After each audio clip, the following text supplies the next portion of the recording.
Je souhaiterais aujourd'hui partager avec vous un message intitulé « Une vie d'une autre dimension ». Le passage biblique d'aujourd'hui est tiré de Hébreux 10:38. Lisons-les ensemble.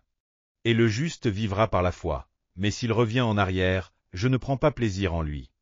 L'homme pense selon la dimension à laquelle il appartient. Celui qui vit à la campagne juge et réfléchit à toute chose selon la dimension de la vie rurale. Tandis que celui qui vit en ville pense selon la dimension de la vie urbaine. En tant que peuple de Dieu, les Israélites ont traversé de grandes épreuves parce qu'ils n'ont pas pu changer cette dimension de pensée. Tout d'abord, nous allons partager sur les deux dimensions expérimentées par le peuple d'Israël. Lorsque le peuple d'Israël était esclave en Égypte, sa dimension de pensée était celle de l'esclavage. Ils ont vécu en esclavage pendant 430 ans. Ainsi, ils voyaient et réfléchissaient toujours à partir de la position d'un esclave. Ils pensaient selon une mentalité d'infériorité, selon la dimension de la discrimination et selon la dimension du désespoir. Mais après leur libération, leur dimension de pensée devait changer.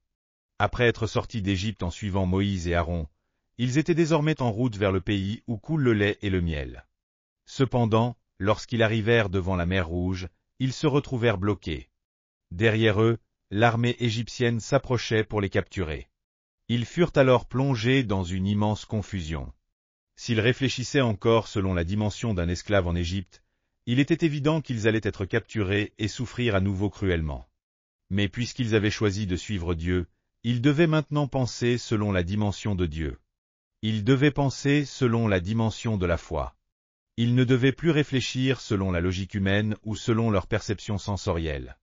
Mais ils devaient penser selon la dimension de la foi et des miracles de Dieu. C'est en voulant changer cette façon de penser qu'ils ont été confrontés à une grande confusion. Aujourd'hui, il en est de même pour nous. Lorsque nous n'étions pas encore sauvés, peu importe notre niveau d'éducation, nous ne pouvions penser que selon la dimension humaine, selon la logique rationnelle et selon la dimension matérielle.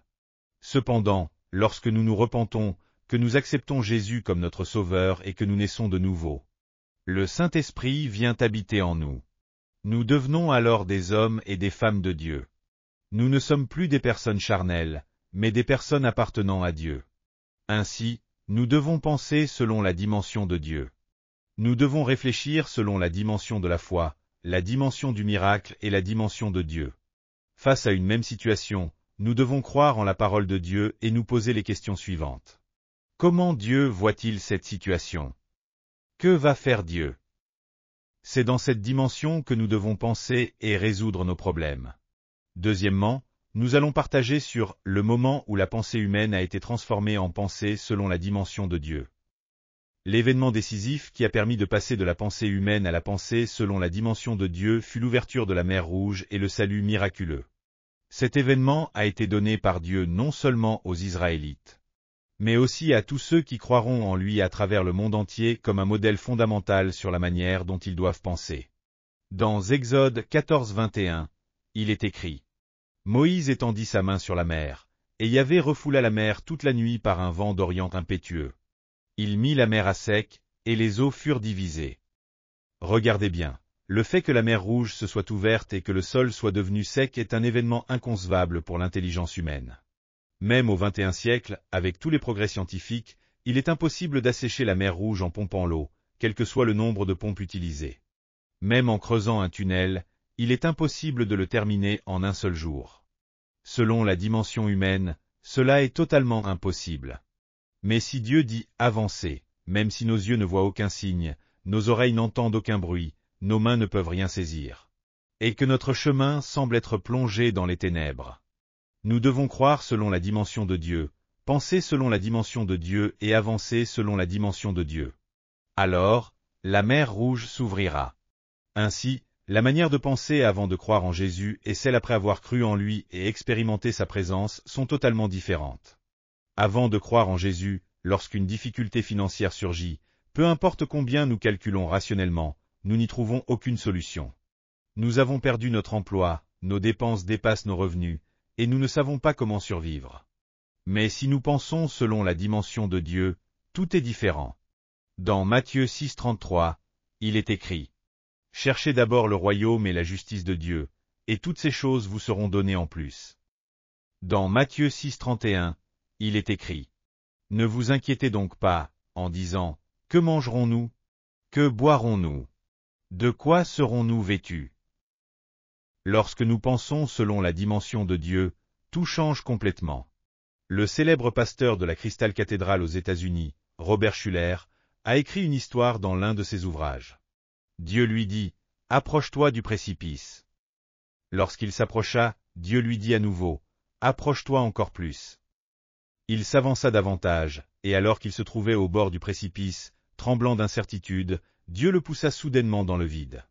En chutant, il se débattit avec désespoir, et c'est à ce moment-là qu'il découvrit qu'il avait des ailes.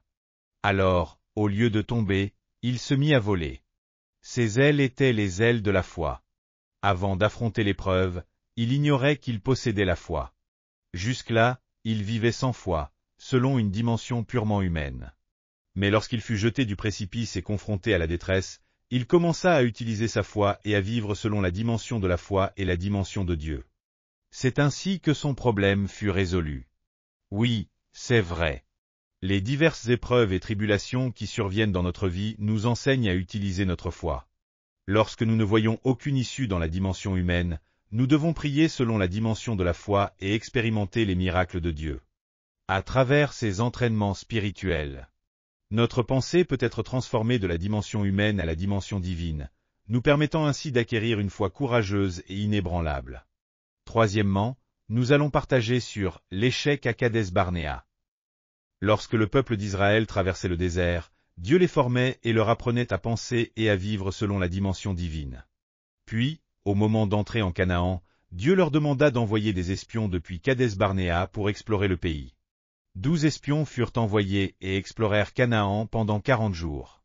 Cependant, 10 d'entre eux firent un rapport basé sur une perspective humaine et sensorielle. Malgré toute la formation reçue dans le désert, ils n'avaient toujours pas appris la leçon. Mais parmi eux, 2 hommes, Josué et Caleb, pensaient selon la dimension de Dieu. Ceux qui pensaient selon la dimension humaine dirent: Les murailles sont immenses, et les habitants sont des géants. Comparés à eux, nous sommes comme des sauterelles. Mais ceux qui pensaient selon la dimension de Dieu déclarèrent: Ils seront notre proie. Ils sont à notre merci. Allons-y et conquérons ce pays. Si Dieu est avec nous, rien ne nous est impossible. Devant un même événement, ceux qui regardaient selon la dimension humaine parlèrent négativement, tandis que ceux qui regardaient selon la dimension de Dieu parlèrent positivement. Mais tout le peuple d'Israël crut au rapport négatif des 10 espions. Ils pleurèrent, se lamentèrent et décidèrent même de retourner en Égypte. Ils voulurent même lapider Josué et Caleb. Alors Dieu apparut et fit mourir les 10 espions qui avaient tenu des paroles négatives. Quant aux Israélites qui les avaient suivis, ils furent condamnés à errer 40 ans dans le désert jusqu'à leur mort. Seuls Josué et Caleb, qui avaient pensé selon la dimension de Dieu, restèrent en vie et purent entrer en Canaan avec la génération suivante. Aujourd'hui, les crises économiques qui surviennent sont aussi des tests de Dieu. Dieu nous interroge. Vas-tu penser selon la dimension humaine ou selon la dimension divine? Vas-tu obéir à la volonté de Dieu ou suivre la volonté des hommes? Dieu nous met à l'épreuve. Si nous pensons toujours selon la dimension humaine, nous resterons limités à cette dimension. Nous devons apprendre à penser selon Dieu. Dans Proverbe 83, il est écrit: Garde ton cœur plus que toute autre chose, car de lui viennent les sources de la vie. Nous devons tourner notre cœur de la dimension humaine à la dimension divine. Ainsi, nous pourrons adopter une pensée positive, active et créative. L'être humain, qu'il ait reçu une éducation ou non, ne peut pas dépasser la dimension humaine. Dans ce monde, ceux qui ne croient pas en Dieu ne peuvent penser que selon la dimension humaine et ne peuvent pas la transcender. Peu importe le niveau d'éducation qu'ils ont reçu, ils réfléchissent toujours selon une perspective sensorielle ou émotionnelle. Cependant, lorsque nous croyons en Jésus, que nous recevons la vie de Dieu et que nous sommes touchés par l'Esprit de Dieu, alors nous ne vivons plus selon la dimension humaine, mais nous vivons avec Dieu, dans la dimension divine. Autrefois, nous vivions seuls, mais désormais, Dieu demeure en nous. Dans Jean 14:20, il est écrit: En ce jour-là, vous connaîtrez que je suis en mon Père, que vous êtes en moi, et que je suis en vous. Puisque nous vivons avec Dieu, nous ne devons pas penser selon notre propre volonté. Nous devons penser avec Dieu. Nous devons rêver avec Dieu, croire avec Dieu et parler avec Dieu. Si nous méditons la parole de Dieu, si nous croyons selon la parole de Dieu et si nous agissons selon la parole de Dieu, alors Dieu est avec nous, et des miracles se produisent constamment. Jésus a dit à Nicodème: « Si quelqu'un ne naît de nouveau, il ne peut voir le royaume de Dieu. » De même, lorsque nous croyons en Jésus et que nous naissons de nouveau, nous pouvons voir le royaume de Dieu et penser selon la dimension divine. Ainsi, quoi qu'il arrive, lisez et écoutez assidûment la parole de Dieu, dépassez la dimension humaine. Et avancez en pensant, en rêvant, en croyant et en parlant selon la dimension divine. Que cela soit votre expérience, au nom du Seigneur. Prions ensemble. Père céleste plein d'amour. Nous voyons, pensons et parlons selon la dimension à laquelle nous appartenons. Puisque nous sommes en Jésus-Christ et que le Saint-Esprit demeure en nous, aide-nous à penser, rêver, croire, parler et agir selon la dimension de Dieu. Que tes prodiges et tes miracles se manifestent toujours dans notre cœur. Nous prions au nom de Jésus. Amen. Alléluia. Avez-vous reçu beaucoup de grâce à travers la parole? Je vous bénis de tout mon cœur au nom du Seigneur pour que vous soyez de plus en plus armés de la parole de Dieu et remplis du Saint-Esprit, afin que vous meniez une vie victorieuse dans ce monde. Si vous avez aimé cette vidéo, n'oubliez pas de vous abonner à la chaîne, d'activer les notifications et d'appuyer sur le bouton j'aime. Cela nous aide beaucoup à préparer plus de vidéos remplies de grâce. Et aussi laissez vos sujets de prière dans les commentaires. Notre équipe priera avec vous devant Dieu. Nous nous retrouverons avec joie dans la prochaine vidéo. Que Dieu vous bénisse grandement.